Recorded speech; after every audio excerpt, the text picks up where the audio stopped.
Anything would it be particularly special to do something here again after where you've been and now that you're back? And Yeah, I mean, I'm just glad I got to a really nice start. I don't know exactly what I shot in 2018, but I hope I don't need to shoot 27 under. But obviously, very happy and satisfied with the first round today. With that said, when Davis beat your record last year, you mentioned it on social media that you kind of were happy for him, but that light fired you. Hey, I got to come back and kind of show him I know how to play this course too, right? Yeah, I guess so. I tell him and his caddy Joe that I won by 5, and I don't think he won. I think he won by I don't know, maybe 3 or something. you won like by that. 8. Huh? Oh, I won by 8. Sorry. So. But it was only Francesco Molinari. Yeah, His I way to have win in the that British over. Open. So, hopefully I can just keep it going. What's been working for you this year and the last couple of years? You really seem to have found something again. I just feel like my swing is in a much better place. Today I hit it great. I had kind of everything going today, so hopefully I can keep going. Mike, it's an interesting dichotomy between you and Max. Max was kind of a Twitter king for a real long time, and now I don't know if you heard what he said yesterday, but he's not much of a fan of it, and yet you really use it to your advantage. Any reaction to his comments? He has a much bigger following than I do, so that means he gets way more of the bad stuff than I do. I have a feeling that he'll come back at some point, but I think everyone needs a break off social media once in a while, and I think it's probably better for his mental being, health, for him to take some time off. What drove you to dive into that, into Twitter as fully as you have? I'm sorry? What made you decide to be as prominent on Twitter as you have? I got bored for one when I was on the Corn Ferry Tour a few years back, and I really saw the following that Max had made, and just wanted to try it out and see where it happened, and so far it's been great. Michael, golf can be a lonely game. Does that posting on social media and interacting with fans, that build a connection and make you feel a little less lonely out there? For one, it is a lonely game, but in general, I don't feel like a ton of loneliness. I'm totally happy kind of by myself and with my girlfriend or whatever. So there's that. And also I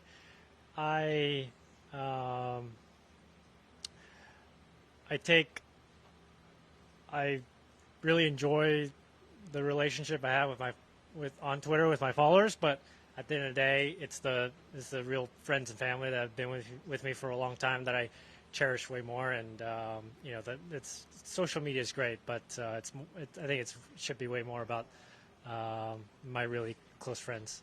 Have you had any negative interactions with followers? I mean, everyone has it. I feel like whether it's the daily fantasy crew that gets mad at me that I played bad, or even some of the live, paid guys that'll tweet at me. But before I used to kind of just look away. Now I just block them, and it's just a much better way after that. Yeah. That's how you deal with it? You just block them. You don't get into any back and forth. Yeah, I used to, and I just realized it's might as well just yell at a wall. So yeah. Michael, I love your authenticity on X as well, but I'd like to talk about golf for a minute and just ask you the difference between you now and that kid who showed up here and surprised everybody, the ups, the downs, and getting back into fantastic playing form.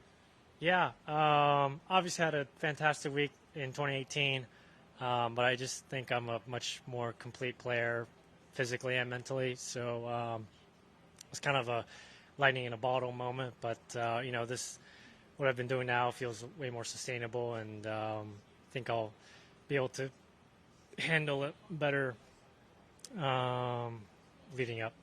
What was the reaction in the locker room when you started making these really amusing posts? I mean, some of your stuff is quite random and also quite entertaining.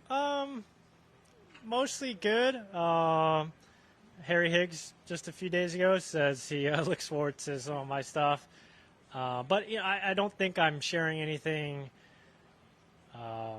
top secret or anything that any other PGA Tour pro might not know. So everyone kind of knows what I'm talking about. I just share it more than others. And when they mention it, I feel a little awkward because I feel like I'm sharing it to people outside the ropes. And when someone inside the ropes talks to me about it, I feel a little awkward about it because I feel like it should be. I think it's more for people that I don't really know. So when someone, like Harry mentions it, it's a little awkward. But overall, it's been positive. I feel like. How have you turned lightning in a bottle into the more sustained success that you're now seeing? Everything kind of came together at that point. But now overall, I feel like my game is just in a much. I feel like I've raised the floor way more. So, this, even though today was a great round, doesn't feel out of place or anything like that. Can you just talk about the golf course? It's really hot. It's going to be hot all weekend. How does that affect it, and what parts are gettable, what aren't? It's fairways are pretty firm for the most part, and the greens are soft. So scoring conditions are fantastic. Greens are great, and course is in great shape for more birdies, hopefully by me.